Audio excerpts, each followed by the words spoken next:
Welcome back. We have a lot to talk about. David is alongside me for the newest installment of the weekly report. David, thank you so much for being back. And let's Howdy. just dive right in. It's on everyone's mind. It just began on Monday, the impeachment trial. David, what are your thoughts? Yeah, the first thing that comes to mind is when I got up this morning, I turned it on, and I guess she was a delegate from the Virgin Islands, which makes no sense. But And I was saying to you, by the way, real quick, I'll interject. That none of it makes sense. You know, you're trying to apply logic to a completely yeah, illogical I guess I situation. am. I apologize for being logical. Um, but she's up there and she's saying that the January 6th riots is the worst attack on our capital since 1814. I'm thinking, lady, do you realize 1814 was when the British burnt down the White House? Like, that's not comparable. See, okay, fine. If And you you want have to, if you want to be people, hyperbolic, that's fine. But burning down the White House isn't comparable to storming the Capitol.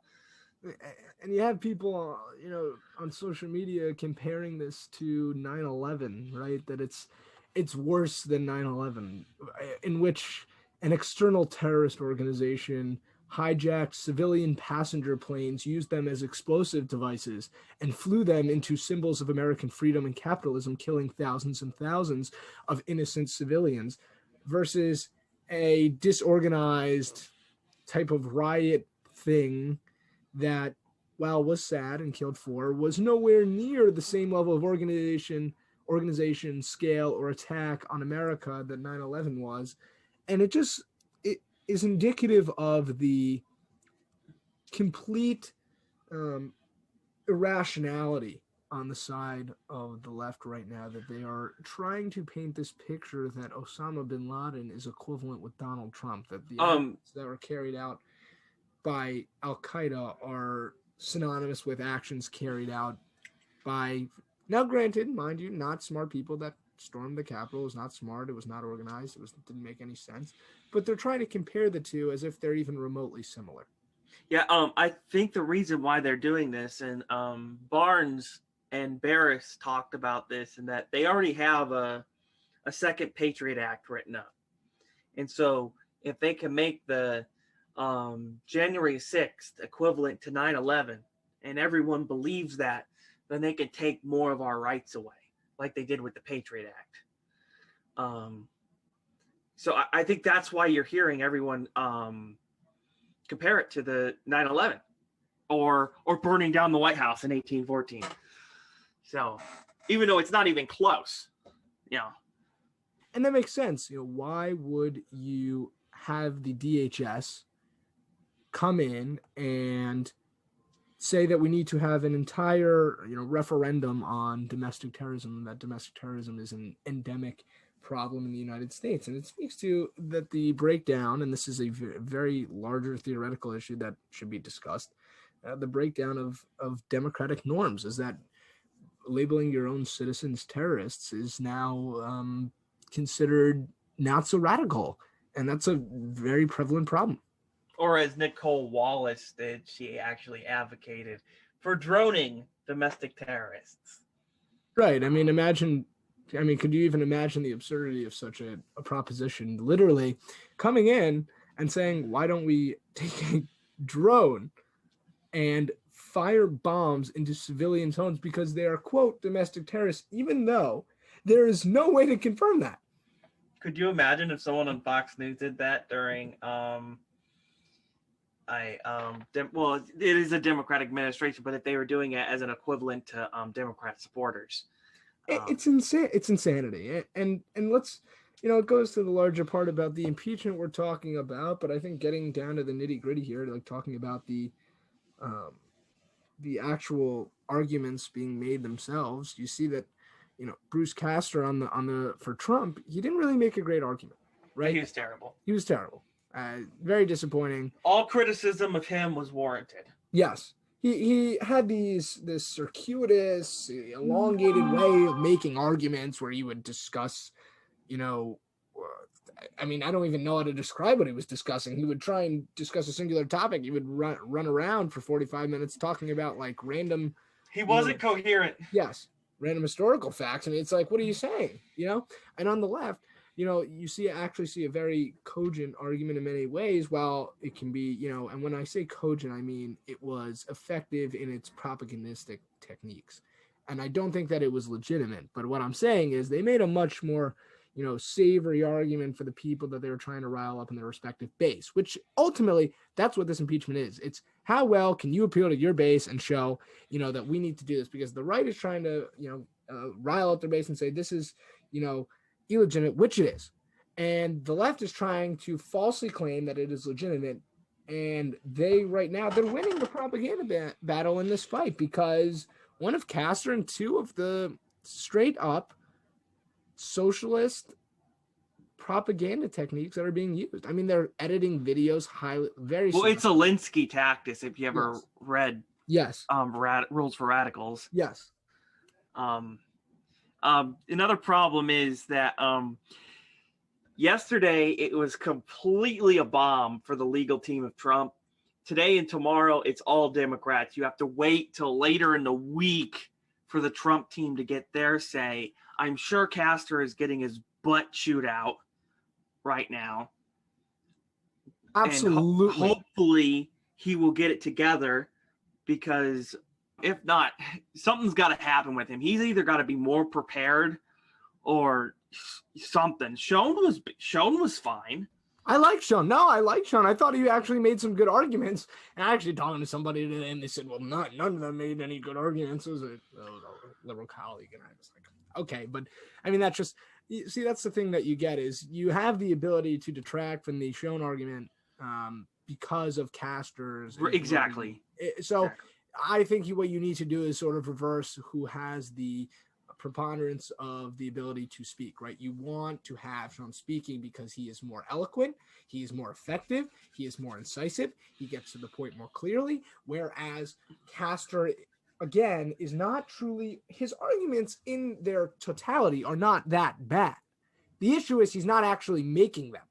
He's kind of just dancing around what he wants to actually say. It's sort of like if you have a book report due and you didn't really read, although you read the book, a couple of years ago, so you sort of dance around the argument. You didn't read the book, you just did the footnotes. Yeah, and exactly. You're just reading off of the notes, and you realize it doesn't sound very good in front of a thing, so you're kind of freaking out. Yes, it did seem like in many ways that he had not prepared enough.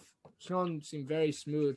And on the other side, I think it's absolutely hysterical and comedic that Raskin came forward and he was the one presenting and talking about how objecting to the Electoral College was the step one in the disintegration of democratic norms. Meanwhile, in 2016, he tried to do that in Florida of all states, and Florida had no problems. Yeah, exactly.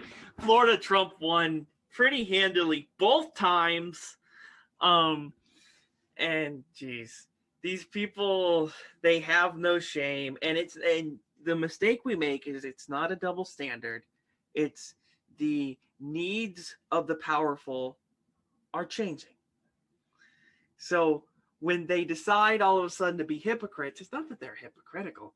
It's that now their power have different needs. So they seem hypocritical, but no, their needs have just changed. Exactly. And let's be honest, this is a waste of time.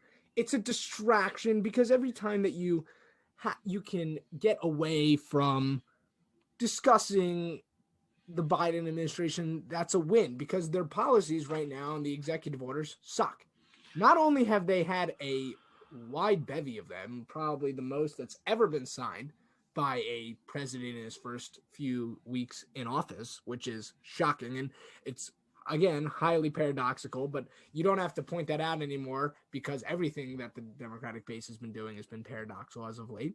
But you could also make the argument, right, that he's passing just plain old bad legislation. I mean, there are items in it that are just horrific. So what do? They say, if we can focus on impeachment and focus the conversation and focus the media on that, then we don't have to focus on the other part.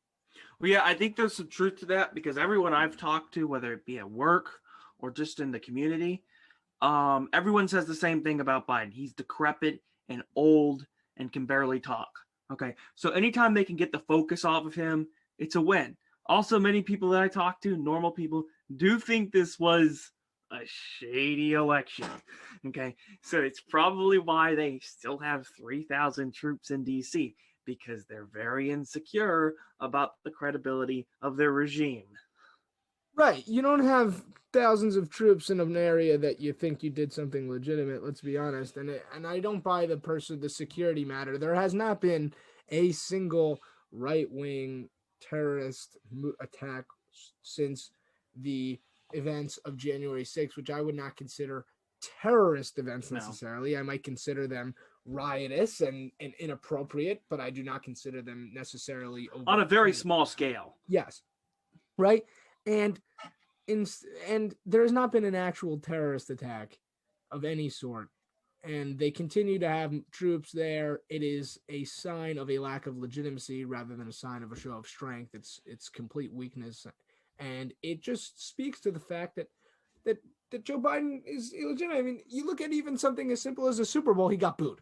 When is the last time a president got booed going to the Super Bowl? Trump didn't. Not even Trump, who they claimed was so unpopular. Yeah. But I mean, I couldn't believe that. I mean, 3 weeks in office, he and his wife are giving a speech on a jumbotron, getting booed, and they boo him. And it wasn't like a few, it was like the whole stadium. Because every legitimate president 3 weeks in office gets booed by a national audience. Speaking of legitimacy, let's dive into the next topic that you and I really wanted to really just delve into, and that was the Time article, which was incredibly interesting. Well, it's interesting that they published it, for one. It's either they're bragging or they don't realize what they published. I think they're bragging a little bit. But for one, it's not really what they did was illegal, but it's corruption. Right. It's a democratic norm break. Right. And it's also another thing. It's machine politics. And in the early 1900s, there were a lot of politicians, Teddy Roosevelt for one, who fought hard to end machine politics, because one of the goals of machine politics was to rig elections. And that's anti-democratic. I mean, let's be honest. So you read anything about Tammany Hall, it'll tell you all about the history of machine politics. But yeah, the whole... Right, they tiptoed the line and they said, well, it's not technically illegal what we're doing, but we're just going to make it as murky as possible. And if you are accepting of that, then I suppose you're accepting of, elections that aren't decided by the people. Because truly what this Time article represents, is that the election was not necessarily decided just by voters making up their own minds. They were there was a heavy propagandized campaign in which certain corporations teamed up in backdoor deals to manipulate innocent citizens that didn't know what they were viewing and into voting a certain way, and also to changing election laws, which again, technically on its face, not illegal, incredibly immoral and borderline illegal. Both of which should combine to just flat out be unacceptable behavior. The changing the election laws, how they did it through the governor's mansion and through the courts, was unconstitutional, because the Constitution only gives the state legislators the power to issue election laws. So that alone, you could say the election was unconstitutional. You don't even need a single fraudulent vote to say that. So, yeah. Yeah, I guess it's frustrating to read. And more than the frustration is that article will be read by politically inclined circles, right? People that understand, but to many, they won't actually understand the implications. You look back at something like Boss Tweed, right? Yeah, he was Tammany Hall. Yeah, exactly. And you talk about these common examples during the Gilded Era, Gilded Age of political machines, and you say how bad it was. That's what the schools teach you, but then those same liberal school teachers will go and defend this type of behavior. There's no difference. It is simply the type of industries these people in have shifted from certain types of media to now technology and big tech media. So similar but different. And the ways in which they went about manipulating laws and illegally carrying out actions, right? But at its core, right? This is the important part to stress, that at its core, this is election interference, whether direct or indirect. and Yeah, when and it's domestic. another thing that they did was there was an effort to manipulate information after the election to make sure people didn't believe it was stolen. Um, the narrative on election fraud that they talked about with the media after the election. And I find it funny that even with all of their propaganda about voter fraud, that about 47 to 50% of people within like legitimate polls still think it was stolen. Yeah, that's a very interesting point you make, and I think that goes to a larger point about what happens to the future of American democracy, right? If you have people that aren't believing in a system as just and not believing that their vote matters, you're going to radicalize those people. And there's been no effort to sort of bring those people back in and say, we understand your frustrations. In fact, the polar opposite has occurred, and there has been a direct uh, action and course of action, I should say, that has been brought about to villainize those people, to make them seem as outcasts that hold ridiculous and bewildering opinions. And that's not the case. You can't just villainize half the country. I even heard people say today, well, it's not 50, it's, it's 44, 43. It's like, well, let's even go with that, which it's not. It is close to 50. And if you include people that are on the independents and Democrats, it is 50. Let's say on the Republican side only, you get about 44% of the nation. Then, I mean, what are you saying? That 44% of the nation just holds terroristic views? You can't do that. And that's how you have a complete disintegration of norms and rights and a complete, collapse of institutions. I think it's worth pointing out in terms of like who wants to squash the people who voted for Trump. Notice that most Republicans aren't speaking out against big tech censorship. There's only a few who probably have political aspirations in 2024, but overall, you don't see the Kevin McCarthy's or the Steve Scalise's or Mitch McConnell's who are saying this is wrong. You don't see that. The national Republicans aren't saying anything. You have Texas and Florida, and I think now South Dakota. I think South Dakota was the first one to do something on tech, but those three states are doing something, but the national Republicans are saying nothing, and that's because they also want this movement gone. Yeah, I mean, and this is going to be probably, I don't know, the fifth or sixth straight week I've said this, but as much as it's left, right, it's inside versus outside. And it speaks to the fact that you have these career politicians that are incredibly self-interested. There are some very good scholars that discuss this type of, self-interested behavior. I think that I'm trying to think of one right now. You might want to look into someone like, David May, who wrote a lot of books actually on this. And he basically talks about how self-interested these people are, and that every behavior that they seek is one that is for themselves, and that's what's going on here. And in a way, I think they possibly believe that they can retake the party and that will allow them to gain re-election, but it won't. It's a futile effort. I think they would have much more success if they tried to flip. But at this point, they're caught in limbo, right? Because now if they try and flip, the Republicans say, oh, I'm for the Trump movement, yada, yada. No one's going to believe them. No.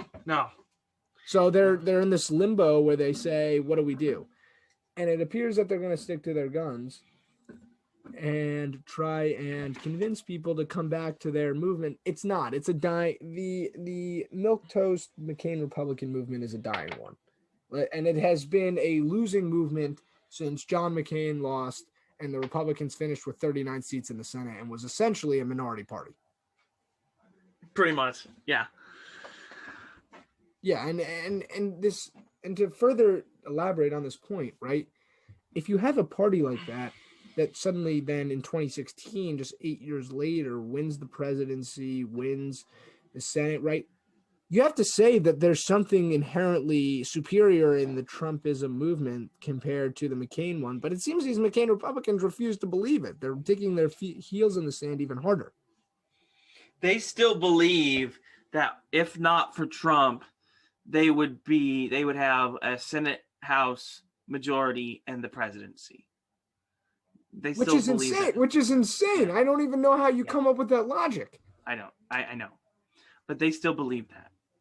People like Tim Scott, who, trust me, people, he is not a friend of MAGA. Tim Scott, he still believes that Trump is bad for the Republican brand. And what brand? That brand was destroyed when McCain went down in flames. I mean, Yeah, and it's like you look at it and you say, well, why do you think that the Trump brand is dragging down everyone else? Trump is the only one with his own definitive brand. That's one of the problems with the McCain Republicans. They didn't really stand for anything. yeah, They're Trump. sort of, these, semi-constitutional, semi-conservative fiscally, but not really. And, they were neocons, but not really. It was this literally a cabal of politicians that ran under a Republican brand, but didn't really hold true Republican, well, I should say conservative values. The Trump brand is actually one of the reasons I think a third party, should he choose to go that way, could actually be successful, because one of the things needed for a party is a brand, and his competitor, the Republican Party, doesn't have a brand anymore. I'm not saying he could win a national election, because you'd still split it even if you're splitting only 10% with them. You wouldn't win a national election, but it could sink the Republican Party. And I say, there are times where I flip flop on this issue, because sometimes I truly believe a third party is necessary, other times I don't. But I will say, with each growing day, that more and more corruption is revealed, that it's so rotten, it's like the foundation of a home, right? Yeah. At some point, you just have to knock the home down and build a new one. Because and get rid of the foundation, rip it up and put it down a new one. Because at this point, it's trying to assess whether or not the foundation is simply, you can renovate it, meaning in the Republican Party, or it's so beyond repair that you just say you have to abandon it and you have to let it die on its own, and it's a long, painful process, just like building a house, right? So you have to see. Go back to 2022. If the neocons remain in power, which right now I fear that they will, unless there are significant primary challenges, I don't see any reason why McCarthy wouldn't be a Speaker of the House. But if they remain in power, then a third party would be your best option going forward, because we've tried for years to take over the Republican Party, and if you can't take it over in a red year, I just don't see how you can take it over. You couldn't, you wouldn't be able to, and that's what I think. Honestly, I think that might occur. So yeah, a third party, if you can't gain control of the Republican Party in 2022, third party for this movement would be the only option. Otherwise, the movement dies. Absolutely. But that's within that scenario. Yes, within that scenario. And I think, again, just to try and coalesce everything here, if we go back to this Time article, to the impeachment and so forth, it is showing continually that the depths of the corruption are revealed more and more each day. And it's actually almost unfeasible how deep this corruption runs down the rabbit hole. And that, are we really going to go down an endless rabbit hole, or are we going to just cover the rabbit hole up, make sure that none of the creatures can get back out of the swamp, the Cheneys and so forth, and instead just say, screw it, we're going to do our own thing? And that's what we're going to have to gauge. I think 2022 will be a very, very good marker to understand. Yeah, the beginning of every populist movement starts with massive exposure of corruption within the government. So Trump exposed a lot of it. They continue to expose themselves. It's like they got into a habit with Trump of just outing themselves out. They can't help it anymore. But this is a necessary thing to happen. One of the things that I fear, though, is that not enough people are getting the message of corruption. I fear that people like us are still living in a bubble, that we see all of this and we talk to the people that we agree with and we think what's happening is happening, but it's not happening to the level that we think it is. And I fear that we also may be blinded by a bubble. I don't know. It's just a theory that I have, because not everybody is in tuned to the level of the activists are. Right, even us, right? We think that, we're talking about it and we think we understand. We might not even understand fully. And then imagine the people outside that aren't nearly as politically active. I think that's one of the main challenges too to overcome. How do you explain, for instance, even over the 1 month's course of all the corruption that is exposed, to somebody that hasn't been paying attention for years? right? Because that is how many Trump voters that have just started to wake up to the corruption and say, wait a minute, this isn't working for me. The system is not working for me because of the corruption of the elites. And to try and describe to them an entire system is going to be quite difficult. Yeah, it's very difficult, especially when they have very limited understanding of how things work. And when they're not paying attention. I mean, we're talking about an overwhelming majority. On the bright side, though, only a third of the population of the American colonies fought the American Revolution. So we don't need a majority. Right. And I think as you go along, with each even a 5% growth, you're going to touch an exponential amount of people and inform an exponential amount of citizens about what is going on, right? For each one person that learns something new, they'll tell 5 people, 10 people. So that's how you win, is by one person at a time, right? Chopping away. Tree trunk, how do you chop a tree down? You go at the root and you just go out, not the root, you get the point. Right. There are good things. There are good things happening. At the base of the tree, and you just chop away, one chop at a time. There are good things happening. The recall effort in California is getting very interesting. It's 100 less than 100,000 away. Yeah, and hopefully they can get about 300,000, 400,000 more. What's with the Biden administration saying that they disapprove of? Guess what? That's how the democratic process works. All about it. They support Gavin Newsom in office. That's what it is. And by the way, Gavin Newsom's been to both the left and the right horrific. Well, I agree with that. Hopefully, we can get someone in there to run against him that can. He doesn't have to win, or she just has to scare the crap out of him. You know what I mean? Force them to invest some money in California in random races that we wouldn't win anyways, and get them distracted away from it. I think you should spend a lot of money in that race, that recall race, because it's not necessarily about whether you can win it or not. It's about scaring Gavin Newsom enough to make him realize that people are mad about the COVID restrictions. Even if he wins, just don't let him win by 65%, if he wins, let it win by like 8 points, which would be a small win for a Democrat in California. Yes, absolutely. So we'll see. Again, interesting developments. Let's sort of turn away now from that and talk about one quick policy coming out of the WHO international policy that I think is incredibly interesting. It's the WHO and their recent decision that the coronavirus didn't definitively emanate from China. That's what they said occurred. What are your thoughts on that, about the WHO saying that we can't definitively prove that it even came from China, let alone from Wuhan, let alone suspicions about it coming from a lab?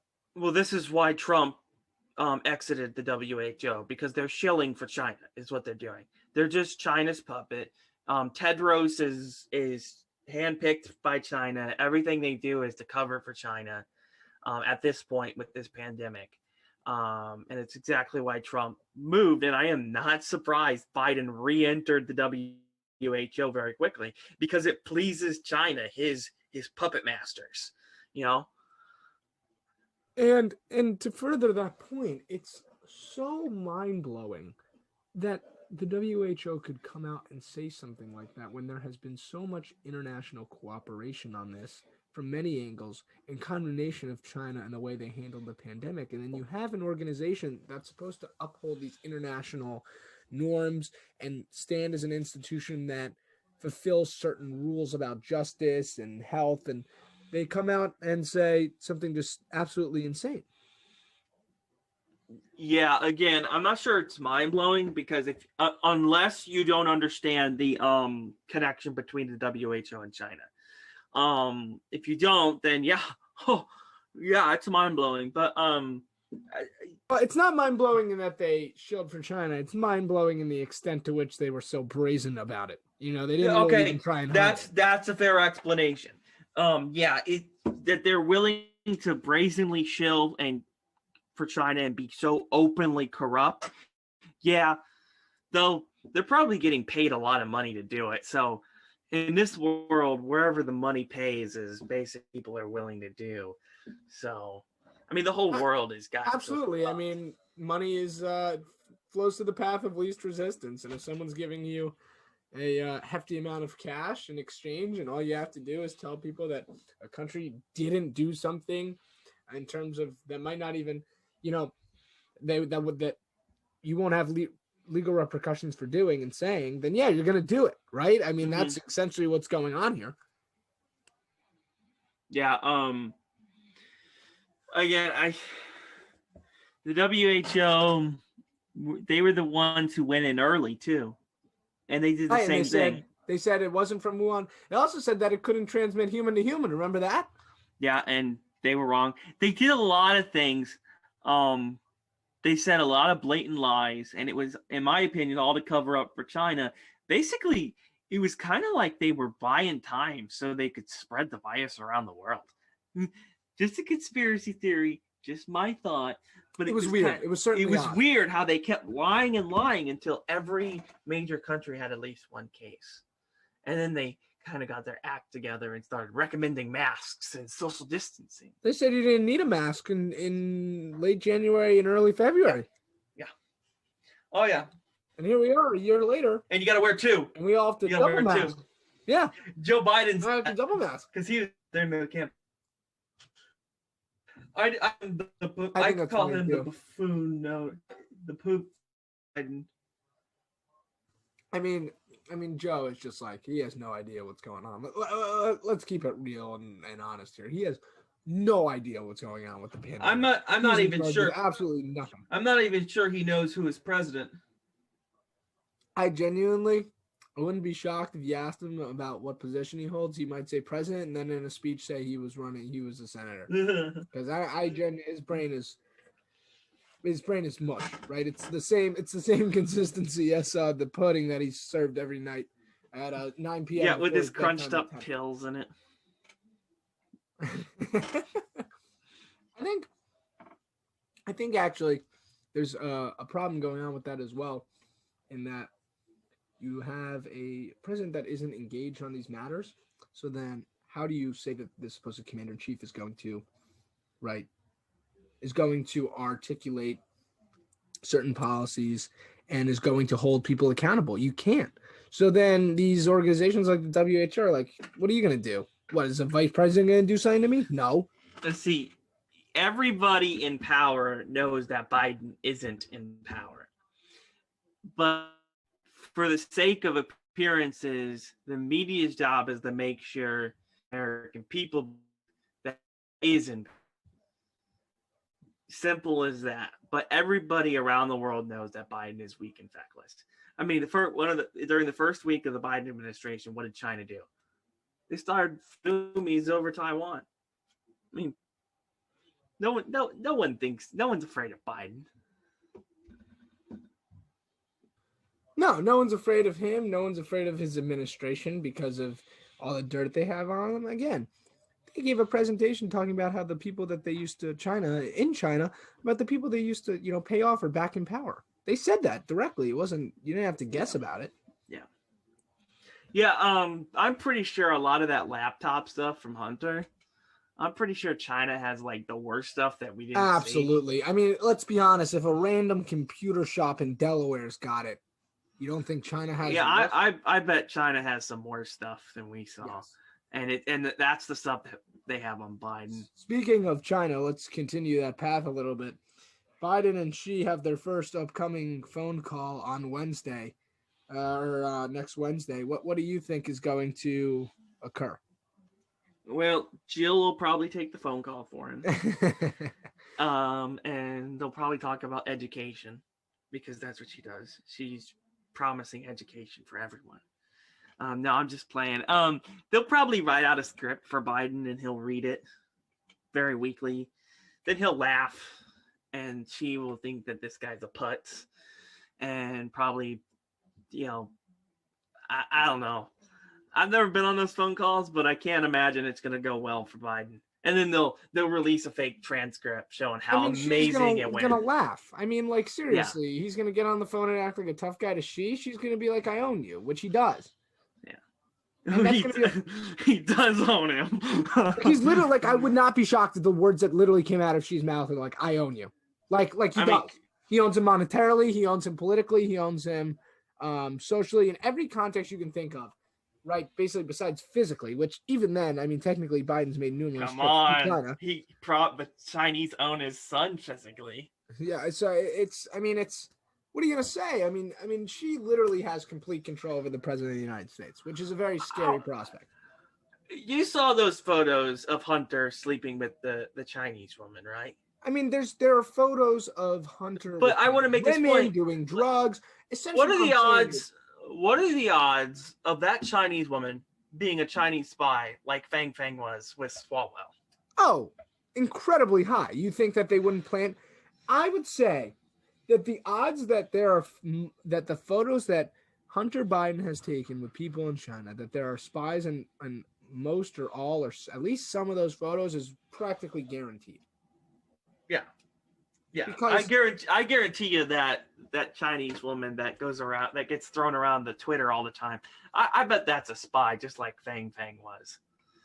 I wouldn't doubt it. And you know, China operates in that way. It's not like a thing to say, you know, we're just. It's not devious. They're just looking out for their own interests. It's just that's what they do. They literally do. They use women as ways to infiltrate with higher up men in the political system of the United States government, and that's how they extract information. And they are well aware, gain power over people. They then have they can blackmail Hunter now for whatever they want. Well, they're well aware that our politicians are scumbags, so they just use the women to manipulate them.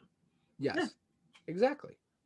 So let's move on here. Let's talk about one of our favorite news segments. Right, is the corrupt politician of the week.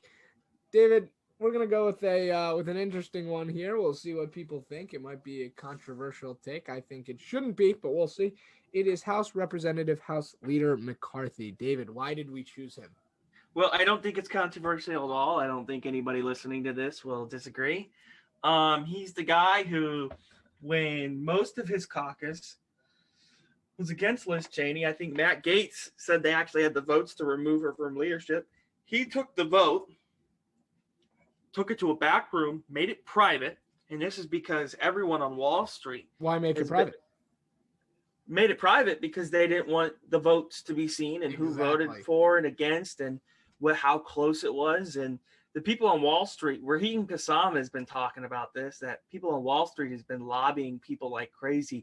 Please keep Liz Cheney in power. She's one of the good girls. She does what we ask her to do. We need her there. So that's what it's all about. So Kevin McCarthy did Wall Street a favor by making sure Liz Cheney stayed in power, even though his caucus had the votes to remove Liz Cheney from leadership, not from her seat, but from leadership.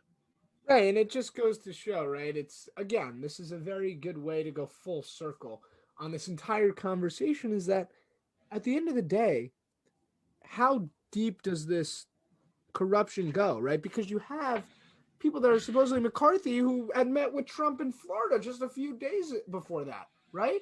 Yeah, and the reaction to that is odd because Trump committed to campaign for them, and I'm like, of course he's going to campaign for every Republican in the general, but he's already made it clear that he's going to primary a crap ton of people. The primary and the general are two different things. Just putting that out there. Right. I think that what's going to occur is for instance, with McCarthy, I think he might not campaign for him after this. I think he might renege, and I think he would be right to do so, because he should be making a point that there's a difference between Republicans in power, the current Republican Party, and what the Republican Party should be. He won't need to put any time in McCarthy's seat anyway, because that's a safe Republican seat.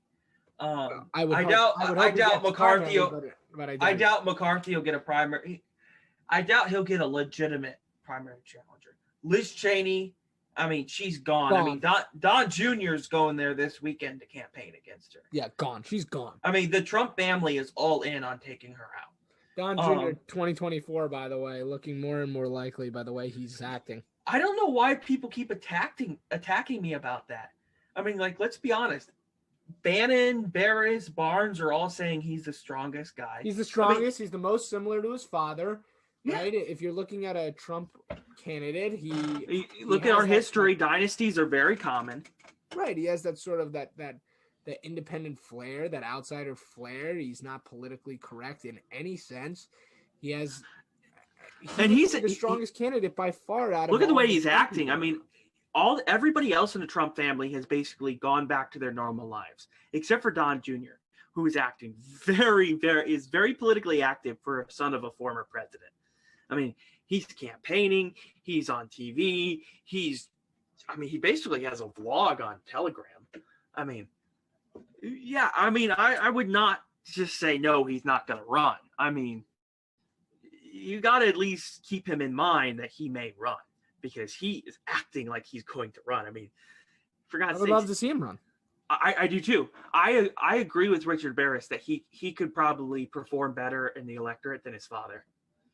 Yes, I agree. I think he can perform because better he's a more disciplined version of his father. Yes, and I also think that he's younger, so he can garner a little bit more of a sense of a little bit more dynamicism, right? It's a younger character, right? His father had already established himself for a very long time with a certain reputation. Don Jr., while he does have a reputation of being like his father, he is not his father, and has not nearly had the same time to develop a certain reputation. But he's a fire-breathing populist, just like his father. Exactly. Yeah. And he's well known within the Trump movement. He would hold the Trump voters. Right. And then from there, he would just have to develop himself as his own politician to see what kind of coalition outside the Trump voter that he would build. Absolutely. So we'll see. I would love to see him run. I think you would too. I think Barnes, Barris, I think they all. Bannon was the first one to say it, that he's the strongest one, and Barris has been saying it since last year. And by the way, Bannon, he's in many ways a little bit unhinged, but in many ways in a good way, some in a bad way. I think that Bannon needs to be, if he in some sort of advising role for the next Trump campaign. I agree. Trump, etc., populist candidate campaign, and in some sort of advising role to the White House once they win, because he understands what it Bannon's out there, but don't let that distract you from how smart he is. He's out there. I'm not saying he's not. I'm saying though. I mean, he's smart, and if he's saying Don Jr. is tough, then I mean, just pay attention. That doesn't mean he's going to run, but pay attention. Absolutely. So that just about does it here for the show today. I thank everyone for tuning in. David, do you have any closing thoughts or words? I think it would be great if this show started following on locals. So maybe anybody who's listening, go over to locals. Yeah, so maybe go over to locals. Maybe that'll be up soon. Again, you can find this wherever you're listening. We're on YouTube. We're on Rumble. It's going to be posted. Those links will be posted on our Twitters, on our Gabs, and so forth. So, David, that was a great show, and thank you so much. And we'll see everybody next week.